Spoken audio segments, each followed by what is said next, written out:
Nelson Mandela's long battle against apartheid is one of the biggest chapters in the history of the 20th century.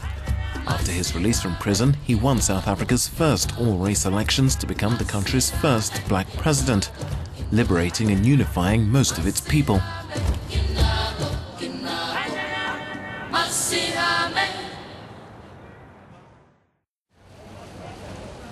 However, the emancipation of 80% of the population hasn't led to equality. Only a small minority have access to the reins of economic power. Mandisa is proud to own a restaurant in the heart of one of Johannesburg's upmarket areas. She's one of the Black Diamonds, as they're locally known. Exiled during the apartheid years, she returned after Mandela's liberation to forge a career in finance. 10 years later, she made her dream a reality after receiving a loan from an agency set up to help startups in the black community.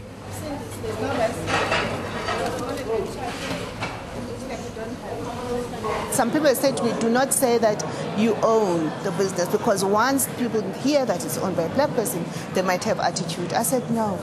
I fought for this so much. There is no way I'm going to say I do not own it. People that are still scared to say, I will take advantage of an opportunity, should just let go and take advantage of the opportunities that are there and see if it works, as long as they're prepared to work hard. We will conquer. We will definitely conquer. Soweto lies a few kilometers from Johannesburg. The township, which symbolized much of the bloody fight against apartheid, is now an example of how life for some has completely changed. New housing projects and this smart shopping center reflect the emergence of a new middle class.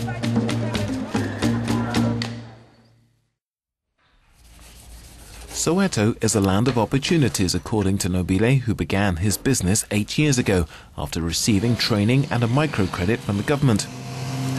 He's the only black entrepreneur who's succeeded in setting up a high-quality jeweler's workshop in a township. He started from almost nothing, having sold cakes and ice cream on the streets to buy his first tools. We have started a new culture, a culture of independence, a culture of working hard. It was not a norm to people of color to manufacture jewelry. And surprisingly, when I started training young guys, then I also realized that, South Africa is booming with talent. It's just waiting to be realized. Today, Nobile has 4 people working for him.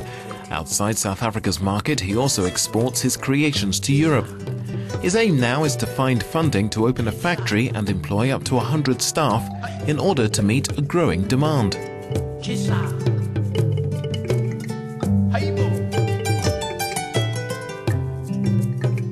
Old timer just down the road said to me, we like what you are doing because this is what we fought for. This is what we wanted to see young people doing now, being self-sufficient, not looking up to the master like 20 years ago, Freedom gained under Mandela has not meant prosperity for all. Let's now go to Alexandra, a township which highlights many of the problems facing the black community. Lacking infrastructure, failing public services, endemic unemployment, and a chronic shortage of housing. Alexandra's needs reflect the reality of a country where poverty affects 60% of black families. Tumi is among those trying to make up for the failings of the state. Private funds have allowed him to equip his gym, but he says much more investment is needed. He wants to help young people escape from the devastating grip of alcohol and drugs that has made delinquency widespread in Alexandra. We need funders. We need more centers for the children. We need libraries for the people to actually get education. Lots of people lack education here in the community. So we struggle in the gym, to also try to tell people about health. Something that is little can actually change the lives of people in the community. The end of apartheid allowed Frans to open his small business some 20 years ago. Freedom is his most precious asset. For the rest, he says, things haven't changed that much. The freedom is there, right is there. You see, but in the economy, the power is still in the white people. Economic, white people are doing. And you can't rule without money. You can't rule while you are hungry. Yes. How can you rule while you are hungry? That's true. Apartheid may be a thing of the past, but another form of discrimination is rife in South Africa's townships. Here in Diepsloot, the new victims are African migrants. Some 40 kilometers north of Johannesburg live thousands of families in the shanty town of Diepsloot. Among them are many migrants who come from Zimbabwe, Ethiopia, Mozambique, Ghana and even Pakistan. Here people call them the Makwere Kwere, the foreigners, and they're not always welcome. Often victims of verbal or physical violence, arson attacks or robberies, crimes of such type are commonplace in townships like this. Recently, 2 men were killed in Diepsloot.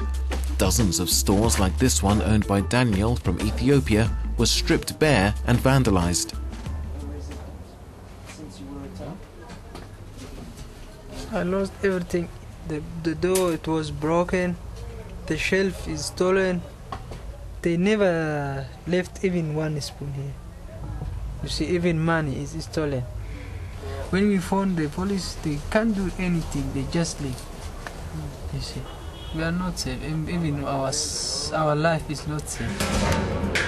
Artist and slummer Abel fled from Zimbabwe, where he fought against the Mugabe regime.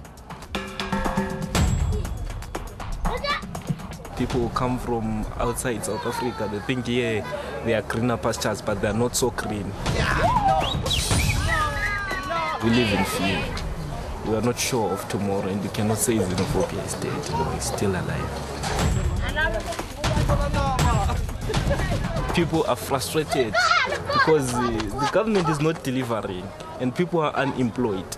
So they just want a way to take away their frustrations, and people need closure and security, and I don't think anyone is looking after their interests. So they tend to take their anger to other people. See, especially, it's hard to live here if you're a foreigner. There's still some way to go before the Rainbow Nation, which Nelson Mandela fought for, becomes a true reality. Like those who once battled for freedom for all South Africans, Abel too dreams of another world. May the world be torn apart. May this world be torn apart. May this world come to an end. Because my feet are cracked. I am unemployed. I have nowhere to go. I have no food. So may this world come to an end. Because I'm like a non-living organism. Yes, may this world come to an end.